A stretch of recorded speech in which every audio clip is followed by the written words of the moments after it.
The thing that made us want to take on this specific challenge was that there is very little programming for this community. Theater is a very difficult place for a lot of people with sensory disabilities to be. There are all these social rules and accepted things that you learn over time.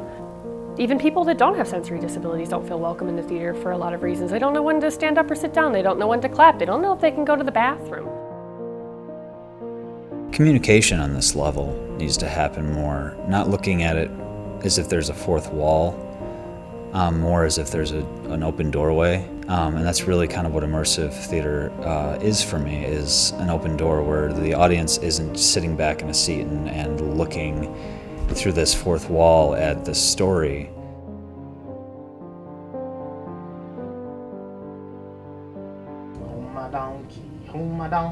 Hold my donkey, dancing to ha, I'm donkey. That's donkey. This rehearsal process was unlike any rehearsal process I've ever experienced before.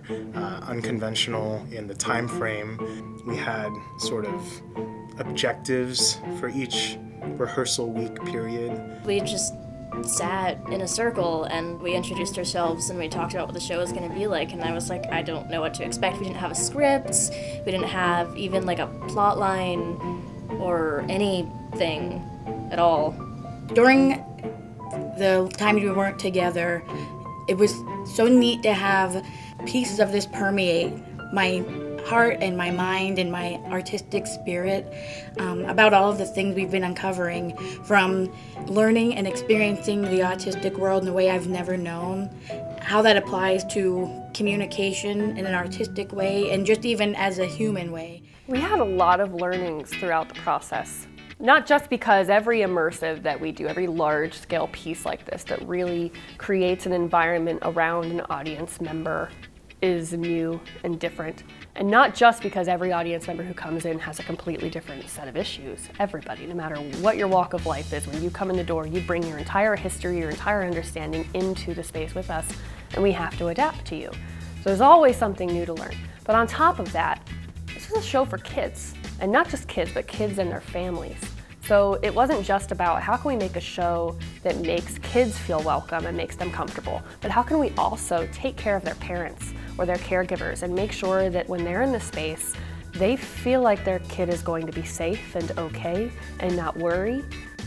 The little boy that was wheelchair bound and came in with his mom and grandma and sister, and we got the heads up of like, hey, we have a person coming that's, you know, can't come up our risers and up our little stairs, so we're gonna bring more to him. And it was exciting to see the team, be a part of the team, whether it be cast and crew, to be like, let's do everything we can to make this experience awesome for them.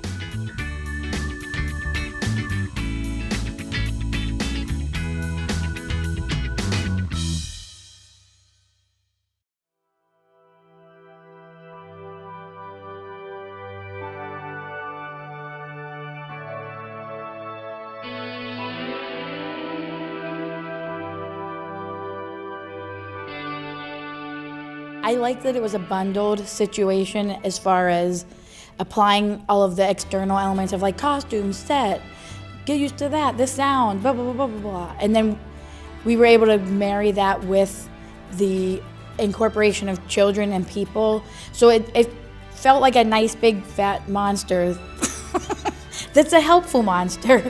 It's kind of like building a house of cards, and then all of a sudden, this hurricane comes and blows your house of cards to the ground.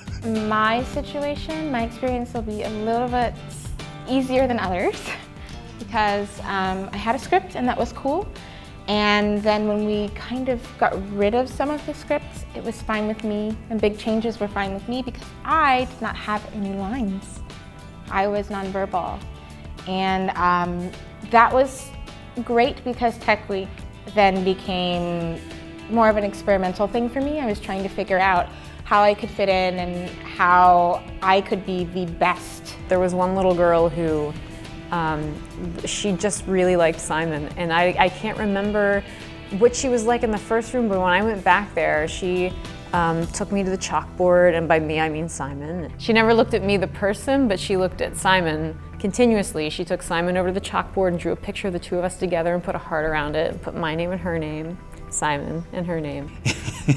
Parag, like, we had this great thing, right? I'm at the end of the tunnel, I welcome them in, I introduce them to the first person. Parag has this great thing where he just shows them that you can toss the leaves and have fun. You toss the leaves.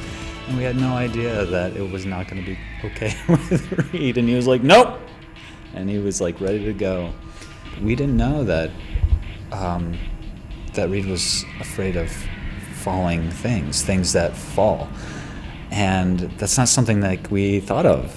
And immediately, like, of course, like, how do you come back from that immediately? It's hard to, but we tried to, Parag stopped and we just welcomed him into the space. And it's like one of those really quick adjustment things that it's like, okay, that was a completely left field thing, and you have to expect that.